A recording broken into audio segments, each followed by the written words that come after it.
ಎಲ್ಲರಿಗೂ ನಮಸ್ಕಾರ. ನಮ್ಮ ಸಿಡಿಲು ವಾಹಿನಿ ವೀಕ್ಷಕರೇ, ದಯವಿಟ್ಟು ಸ್ಥಳೀಯ ವಾಹಿನಿಯನ್ನು ಪ್ರೋತ್ಸಾಹಿಸಿ, ಸಬ್ಸ್ಕ್ರೈಬ್ ಮಾಡಿ, ಲೈಕ್ ಮಾಡಿ, ಶೇರ್ ಮಾಡಿ.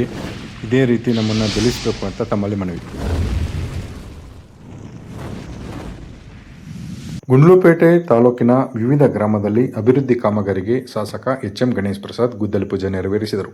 ಗುಂಡ್ಲುಪೇಟೆ ತಾಲೂಕಿನ ಹೊಸಪುರ, ಹೊರೆಯಾಲ, ಹಸಗುಳಿ ಗ್ರಾಮದಲ್ಲಿ ನೂತನವಾಗಿ ನಿರ್ಮಾಣವಾಗಲಿರುವ ಅಂಬೇಡ್ಕರ್ ಭವನಕ್ಕೆ ಭೂಮಿ ಪೂಜೆ ನೆರವೇರಿಸಿ ನಂತರ ಕೋಟೆಕೆರೆ ಗ್ರಾಮದಲ್ಲಿ ಗ್ರಂಥಾಲಯ, ಗ್ರಾಮ ಪಂಚಾಯಿತಿ ಸಭಾಭವನವನ್ನು ಉದ್ಘಾಟಿಸಿದರು. ಗುಂಡ್ಲುಪೇಟೆ ಪಟ್ಟಣದಲ್ಲಿ ನಿರ್ಮಾಣವಾಗಿರುವ ಚೆಸ್ಕಾಂ ನೂತನ ಕಚೇರಿಯನ್ನು ಶಾಸಕ ಗಣೇಶ್ ಪ್ರಸಾದ್ ಅವರು ಉದ್ಘಾಟನೆ ಮಾಡಿ, ಈ ಸಂದರ್ಭದಲ್ಲಿ ಚಾಮುಲ್ ನಿರ್ದೇಶಕರಾದ ನಂಜುಂಡ ಪ್ರಸಾದ್, ಸಮಾಜ ಕಲ್ಯಾಣ ಇಲಾಖೆ ಸಚಿವರಾದ ಎಚ್.ಸಿ. ಮಧುಪುರ ಅವರ ಆಪ್ತ ಕಾರ್ಯದರ್ಶಿ ಹೊರೆಯಾಲ ಗೋಪಾಲ್ ಮತ್ತಿತರರಿದ್ದರು.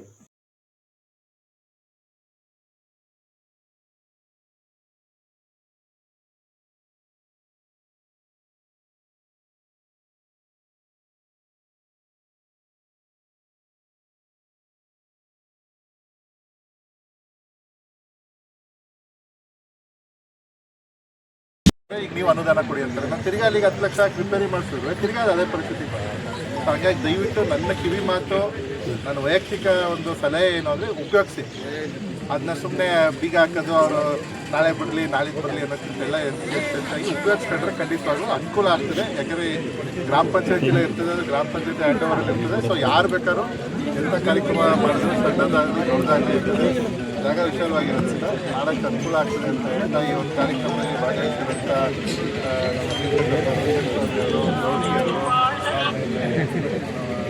ಕೃಷ್ಣ ಅವರು, ಉದಯನವರು, ಆಮೇಲೆ ಎಲ್ಲ ಗ್ರಾಮ ಪಂಚಾಯತಿಯ ಸದಸ್ಯರು, ಹೇಳೋರು ಹಾಗೂ ಎಲ್ಲ ಮಹಿಳೆ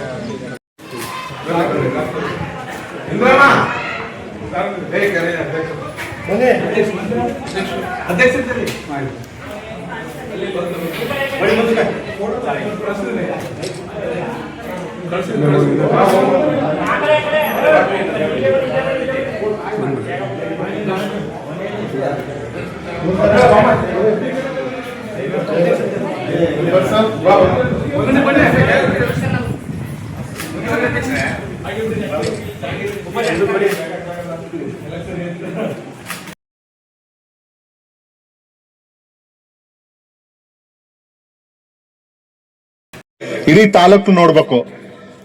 ನನ್ನ ಆಯ್ಕೆ ಮಾಡಿರೋದು ಜನ ಕೆಲಸ ಮಾಡಿ ಅಂತ ಅನುದಾನ ಬಂದಾಗ ಮಾಡ್ತೀವಿ.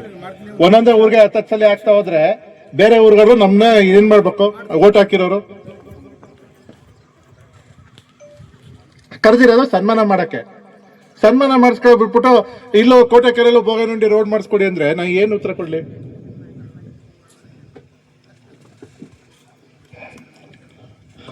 ಎಲ್ಲರಿಗೂ ನಮಸ್ಕಾರ. ಈ ದಿನ ಕೋಟೆಗೆರೆ ಗ್ರಾಮ ಪಂಚಾಯತಿ ಕಾರ್ಯಾಲಯ ವತಿಯಿಂದ ಒಂದು ಸಭಾಭವನ ಮತ್ತು ಡಿಜಿಟಲ್ ಗ್ರಂಥಾಲಯದ ಉದ್ಘಾಟನೆ ಕಾರ್ಯಕ್ರಮವನ್ನು ಹಮ್ಮಿಕೊಂಡಿದ್ದೇವೆ. ಈ ಕಾರ್ಯಕ್ರಮದಲ್ಲಿ ಉಪಸ್ಥಿತರಿರುವ ಗ್ರಾಮ ಪಂಚಾಯತಿ ಅಧ್ಯಕ್ಷರಾದ ಮಂಜುಳಾರವರೇ, ಉಪಾಧ್ಯಕ್ಷರಾದ ರವೀಶ್ ರವರೇ, ಸದಸ್ಯರವರೇ, ನಾಗೇಶ್ ರವರೇ. ಯಾಕಂದ್ರೆ ಇವತ್ತೆಲ್ಲ ರೀತಿಯಲ್ಲೂ ಶಿಕ್ಷಣ ಹೆಚ್ಚಿನ ಮಹತ್ವ ಪಡೆದಿದೆ. ಯಾಕಂದ್ರೆ ಅಂತಾರಾಷ್ಟ್ರೀಯ ಮಟ್ಟದಲ್ಲೂ ಕೆಲಸ ಸಿಕ್ಕಂತ ಅವಕಾಶಗಳಿದ್ದಾವೆ. ಜೊತೆಗೆ ಇವತ್ತು ಗುಂಡ್ಲುಪೇಟೆಯಲ್ಲೇ ITI ಕಾಲೇಜ್ ಇರ್ಬೋದು, GTTC ಕಾಲೇಜ್ ಇರ್ಬೋದು, ಡಿಗ್ರಿ ಕಾಲೇಜ್ಗಳಿರ್ಬೋದು, ಸಾಕಷ್ಟು ಸಂಖ್ಯೆಯಲ್ಲಿ ಇರೋದ್ರಿಂದ ಈ ಸ್ಥಳೀಯವಾಗಿ ವಿದ್ಯಾರ್ಥಿಗಳಿಗೆ ಅನುಕೂಲ ಆಗ್ತದೆ. ಅದೇ ರೀತಿ ಇವತ್ತೇನು ಸರ್ಕಾರ ಡಿಜಿಟಲೀಕರಣ ಮಾಡಿ ಗ್ರಂಥಾಲಯಗಳನ್ನ ಮಾಡ್ತಿದೆ, ಅದು ಉದ್ದೇಶ ಏನು ಅಂದರೆ ಎಲ್ಲ ಜನರು ಆಗು ಹೋಗುಗಳನ್ನ ತಿಳ್ಕೋಬೇಕು. ನಮ್ಮ ಸುತ್ತಮುತ್ತ, ನಮ್ಮ ದೇಶ, ನಮ್ಮ ರಾಜ್ಯ, ನಮ್ಮ ಊರು, ನಮ್ಮ ಕ್ಷೇತ್ರ, ನಮ್ಮ ಜಿಲ್ಲೆ ಯಾವ್ಯಾವ ಥರ ಇದೆ ಅಂತ ತಿಳ್ಕೊಳ್ಳಿಕ್ಕೆ. ಜೊತೆಗೆ ಈ ನಮ್ಮ ಭಾರತದ ಒಂದು ವಿಶೇಷ ಏನು ಅಂದರೆ ಇಲ್ಲಿ ಈ ನಮ್ಮ ದೇಶದಲ್ಲಿ ಕೊಡುಗೆ ಕೊಟ್ಟಿರೋದು ಸಾಕಷ್ಟು ಜನ ಮಾನ್ಯರಿದ್ದಾರೆ. ಅವರುಗಳ ಬಗ್ಗೆ ತಿಳ್ಕೊಳ್ಳೋ ಮುಖಾಂತರ ಹೆಚ್ಚಿನ ಜ್ಞಾನನ ಪಡಿಬೇಕು ಅಂತ ಹೇಳಿ ಗ್ರಂಥಾಲಯಗಳನ್ನ ಮಾಡ್ತಾ ಬರ್ತಿದ್ದಾರೆ. ಇವತ್ತು ಜಿಲ್ಲಾ ಪಂಚಾಯತ್ ವತಿಯಿಂದ ಮಾಡ್ತಕ್ಕಂಥ ಈ ಗ್ರಂಥಾಲಯದ ಉಪಯೋಗನ ಹೆಚ್ಚಿನ ಸಂಖ್ಯೆಯಲ್ಲಿ ಪಡ್ಕೋಬೇಕು. ಶಿಕ್ಷಕರ ನಿಮ್ಗೆ ಹೆಚ್ಚಿನ ಶಿಕ್ಷಕರಾಗಕ್ಕಿಂತ ಹೆಚ್ಚಾಗಿ ಈ ಜ್ಞಾನ ಪಡೆಯೋದ್ರಿಂದ ಮುಂದಿನ ಪೀಳಿಗೆಗೆ ನಾವು ಹೇಳ್ಬೋದು ನಮ್ಮ ದೇಶಕ್ಕೆ ಏನೇನು ಯಾರು ಸ್ವಾತಂತ್ರ್ಯ ತಂದುಕೊಟ್ಟಿದ್ದಾರೆ. ಇವತ್ತಿನ ದಿನಮಾನದಲ್ಲಿ ಇವತ್ತು ವಿದ್ಯಾರ್ಥಿಗಳು ಶಾಲೆಗೆ ಹೋಗೋ ಮಕ್ಕಳುಗಳು ಹೆಂಗಿದ್ದಾರೆ ಅಂದ್ರೆ ಸ್ವಾತಂತ್ರ್ಯ ಅಂದ್ರೆ ಏನು ಅಂತ ಗೊತ್ತಿಲ್ಲ, ಗಣರಾಜ್ಯೋತ್ಸವ ಅಂದ್ರೆ ಏನಂತ ಗೊತ್ತಿರ್ಲಿಕ್ಕಿಲ್ಲ. ಏನು ಒಂದು ಅವತ್ತು ಸರ್ಕಾರಿ ರಜಾ ಫ್ಲಾಗ್ ಹಾಯಿಸ್ಟ್ ಮಾಡ್ತಾರೆ, ಅಷ್ಟನ್ನೇ ತಿಳ್ಕೊಳ್ಳೋಂಥ ಒಂದು ವ್ಯವಸ್ಥೆ ಇಲ್ಲಿದ್ದೀವಿ ನಾವು. ಆದರೆ ಸ್ವಾತಂತ್ರ್ಯೋತ್ಸವ ಯಾಕೆ ಮಾಡ್ತೀವಿ, ಗಣರಾಜ್ಯೋತ್ಸವ ಯಾಕೆ ಮಾಡ್ತೀವಿ ಅನ್ನೋದಿಲ್ಲ.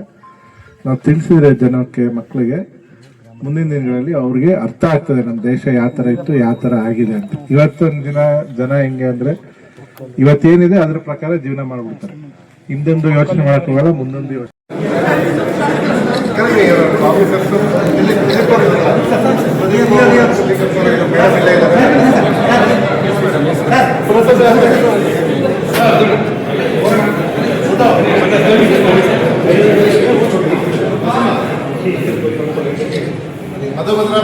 ಹಾಂ ಸರ್.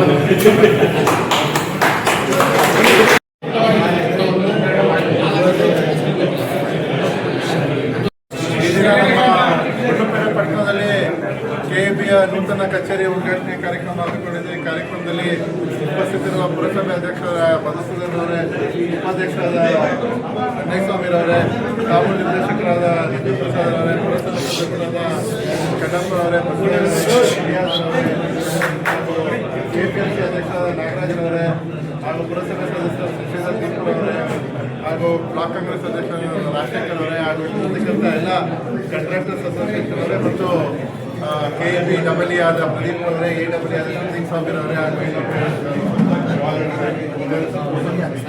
ಸಂಜಯವರೇ ಹಾಗೂ ಎಲ್ಲ ಚಾಮುಂಡೇಶ್ವರಿ ವಿದ್ಯುತ್ ಸರಬರಾಜು ನಿಗಮದ ಎಲ್ಲ ಸಿಬ್ಬಂದಿ ವರ್ಗದವರೇ ಹಾಗೂ ವಿಶೇಷವಾಗಿ ಎಲ್ಲ ಕಾಂಟ್ರಾಕ್ಟರ್ಸ್ ಅಸೋಸಿಯೇಷನ್ ಎಲ್ಲ ಹಾಗೂ ಎಲ್ಲ ಲೈನ್ಮ್ಯಾನ್ ವೃತ್ತಿಯಲ್ಲಿರೋರು ಎಲ್ಲ ಸುಮಾರು ಜನ ಎಲ್ಲರಿಗೂ ಶುಭಾಶಯಗಳು ಕೊಡ್ತಾ ಇವತ್ತು ಒಂದು ಒಳ್ಳೆಯ ಕಟ್ಟಡವನ್ನು 2022 ಇಸ್ವಿಯಲ್ಲಿ ಇದು ಅನುಮೋದಿಸಿ ಹಿಂದಿನ ಸರ್ಕಾರದಲ್ಲಿ ಇದಕ್ಕೆ ಚಾಲನೆ ಕೊಟ್ಟಿದ್ದರು.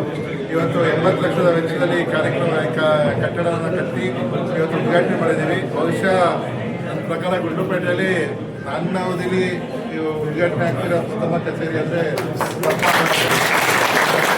ಒಳ್ಳೆಯ ಕಟ್ಟಡವನ್ನು ಮಾಡಿದ್ದಾರೆ. ಖಂಡಿತವಾಗ್ಲೂ ಸ್ಥಳೀಯವಾಗಿ ಮತ್ತೆ ಈ ಕಚೇರಿ ಮೇಲ್ಗಡೆ ಇದೆ, ಕೆಳಗಡೆ ಅಕೌಂಟ್ ಸೆಕ್ಷನ್ ಮತ್ತು ಕಡತಗಳ ಕಚೇರಿ ಇದೆ. ಈ ಒಂದು ಒಳ್ಳೆಯ ಕಟ್ಟಡವನ್ನು ನಿರ್ಮಿಸಿರುವಂಥ ಕಾಂಟ್ರಾಕ್ಟರ್ಗೂ ಧನ್ಯವಾದಗಳು ತಿಳಿಸ್ತಾ ಮುಂದಿನ ದಿನಗಳಲ್ಲಿ ಇನ್ನೂ ಹೆಚ್ಚಿನ ರೀತಿಯಲ್ಲಿ ಈಗಾಗಲೇ ಬಹುಶಃ ಕೇಳ್ತಿದ್ರು ಪ್ರಸಾದ್ ಅವರು ಈ ಡಿವಿಷನ್ ಆಫೀಸ್ ಮಾಡಲಿಕ್ಕೆ ಅವಕಾಶ ಇದೆಯಾ ಅಂತ ಹೇಳಿದರೆ ಮಾಡ್ಬೋದು ಅಂತ. ಮುಂದಿನ ದಿನ ಖಂಡಿತವಾಗ್ಲೂ ನಮ್ಮ ಮುಖ್ಯಮಂತ್ರಿಗಳು ಮತ್ತು ಉಪಮುಖ್ಯಮಂತ್ರಿಗಳು ಹಾಗೂ ನಮ್ಮ ಇಂಧನ ಸಚಿವರಾದ ಜಾರ್ಜ್ ಅವರಿಗೆ ತಿಳಿಸಿ ಈ ಒಂದು ಕಾರ್ಯಕ್ರಮನ ಅನುಷ್ಠಾನ ತರಲಿಕ್ಕೆ ಪ್ರಯತ್ನ ಪಡ್ತೀನಿ ಅಂತ ಹೇಳ್ತಾ ಈ ಕಾರ್ಯಕ್ರಮಕ್ಕೆ ತಡವಾಗಿ ಬಂದಿದ್ದಕ್ಕೆ ಕ್ಷಮೆ ಇರಲಿ ಅಂತ ಹೇಳಿ ನಾನು